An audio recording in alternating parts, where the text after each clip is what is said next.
only 24 to 48 hours ago. We have seen part one.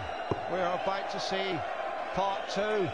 But will it be the final part at Wembley? That's the target, and that's the man, Gary Klaassen, who stands between John Part and a place in those top four.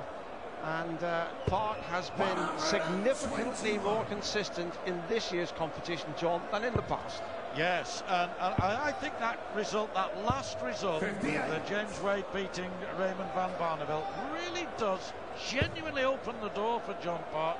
If he didn't sense it before, he must sense now that a victory here really does give him a genuine chance of making a bid to be at Wembley towards the end of May. 140. But they drew 7-all in their previous encounter, and this lad, Stay Clark, illuminated, had one of his really golden patches. When he really does get going, he is well worth watching. Bags of 180s, a 170 finish against Part in Manchester, coming back from 5-1 down to go 6-5 up, and they ended up sharing the spoils. Ragged throw there from Part. I think that Klaassen, he was a wild card, remember. I think he's been worth his place. He's been unfortunate. 3 times he's been beaten 8-6. He's off the bottom of the league, and you know, he still could mount a run, and he could still be a threat in this year's tournament. If he loses tonight, it's almost impossible for him to qualify. And he's one down already, as John Part certainly very niftily put that away. One leg up already, the Canadian, a 15-darter. 132. Yes, that was a quick-fire finish from Part. But of course, he's been on stage already with a commendable from-the-back victory against the impressive Mervyn King early on.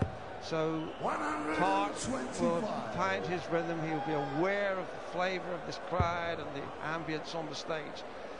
Everything in his favour tonight. He's going to have an opportunity to make a real impact on this tournament as we go into the second half of this fabulous, rip-roaring White and Mackay season.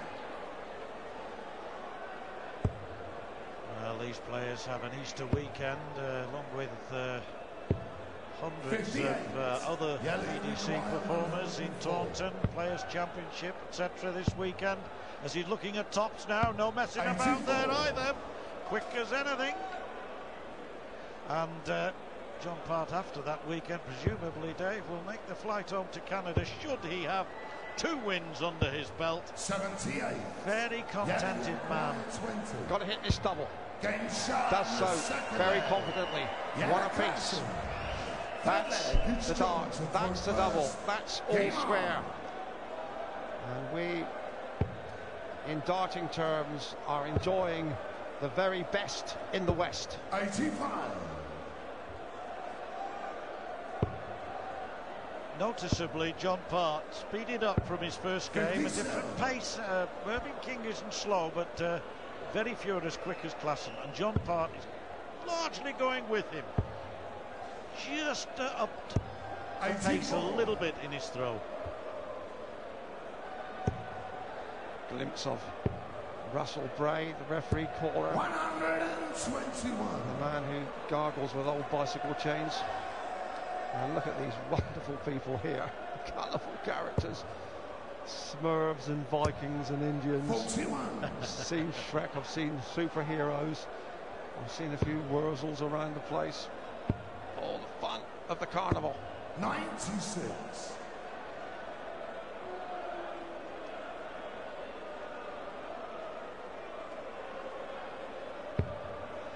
Yes, wherever we've gone, Dave, they've never failed, have they, to turn out in their numbers and in their various guises.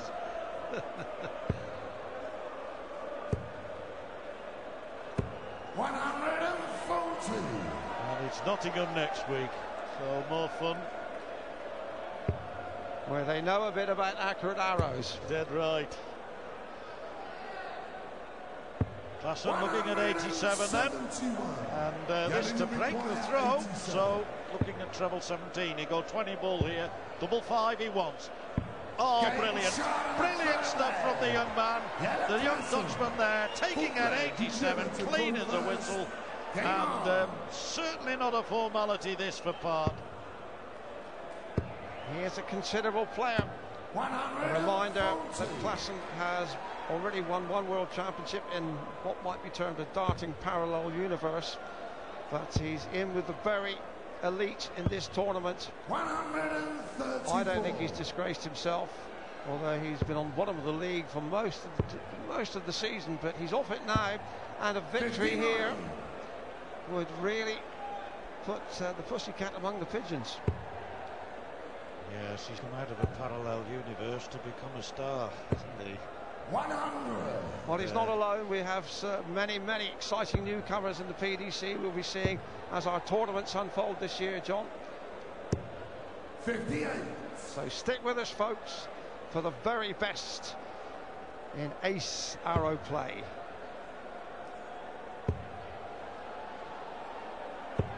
Dragged that one down, didn't he? Oh. Is that on the N5 there? 140. Jordan require 140. In a strong position, Park really needs to make a hole in this at least.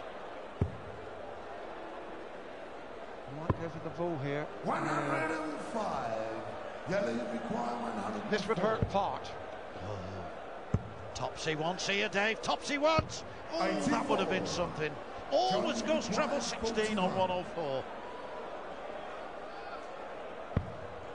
Now then, double 16 for Part.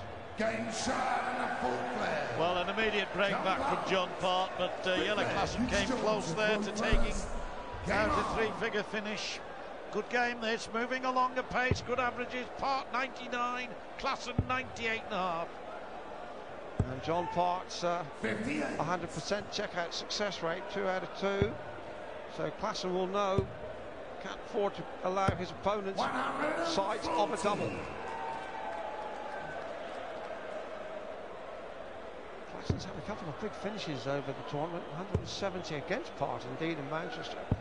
158 against King in Belfast. So he's a player of all the talents. He can score and he can certainly check out. Look at this. 140.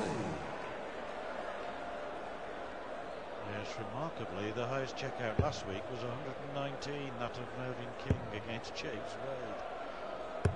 125. Sometimes you could get a week where 164. I remember one week didn't take it because 170 was the highest. We've seen a wonderful 135 from Barnabas. 137. To no avail. Incredible, both those matches that Klaassen hit big finishes. He didn't win either match, drew one and lost one. 134. Now then, tight finish here, 84. Bullseye. 59. So close there, Klaassen. This Part looks for 85. Good first start, Tops for a 3-2 lead. Game shot. Clean.